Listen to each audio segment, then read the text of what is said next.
सतीश भोसलेला अटक न झाल्यानं आज बीडमधील शिरूर कासार बंदची हाक देण्यात आलेली आहे। तर सतीश भोसलेवर गुन्हा दाखल झालाय, मात्र अद्याप अटक झाली नाही।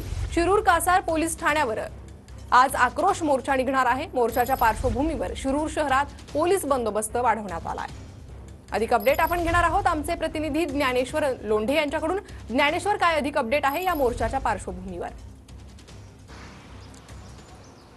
निश्चितच परिणिता, ढाकणे पिता पुत्राला मारहाण केल्यानंतर आरोपी सतीश भोसले फरार आहे आणि त्याला अटक करण्यात यावी या मागणीसाठी जे आहे ते याच शिरूर कासार शहरात आज मोर्चा निघणार आहे। सकाळी 10 वाजता या मोर्चाचं आयोजन करण्यात आलं आहे। याच रस्त्यावरून जो आहे तो हा मोर्चा निघेल, त्यानंतर हा मोर्चा जो आहे तो पोलीस ठाण्यावर धडकणार आहे। प्रामुख्याने यात मागणी आहे की आरोपी सतीश भोसले व त्याच्या साथीदारावर वन्यजीव कायद्याअंतर्गत गुन्हा दाखल करण्यात यावा।